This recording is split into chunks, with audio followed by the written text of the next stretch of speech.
আজরাইল। আল্লাহ এই চারজন আমরা বাকি। আল্লাহ বলবে যাও ইযহাব ইনতালিক ইলা জিবরিল ওয়াকবাদ রূহা, জিবরাইলের রূহ কবজ করো। ইযহাব ইলা ইসরাফিল ওয়াকবাদ রূহা, ইসরাফিলের রূহ কবজ করো। ইযহাব ইলা মিকাইল ওয়াকবাদ রূহা, রূহ কবজ করো। ওই তিন ফেরেশতাও শেষ। এবার আল্লাহ তাআলা জিজ্ঞেস করবেন ইয়া মালাকাল মাউত আখবিরনি মাইয়াবকা, হে মালাকুল মাউত আর কে বাকি আছে বলো।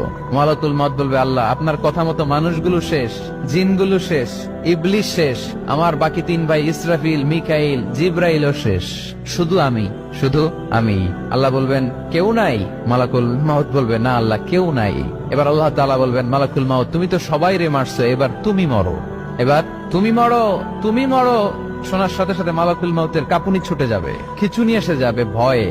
আল্লাহ বলবেন কাঁপুনি দিয়ে তো লাভ নাই, কারণ কুল্লু নাফসিন যায়িকাতুল। রব্বুল আলামিন বলবেন মালাকুল মাউত কেঁদো না, এটাই দুনিয়ার বিধান, আমি আল্লাহর দেয়া বিধান, এটাই জন্মালেই মরতে হয়। যা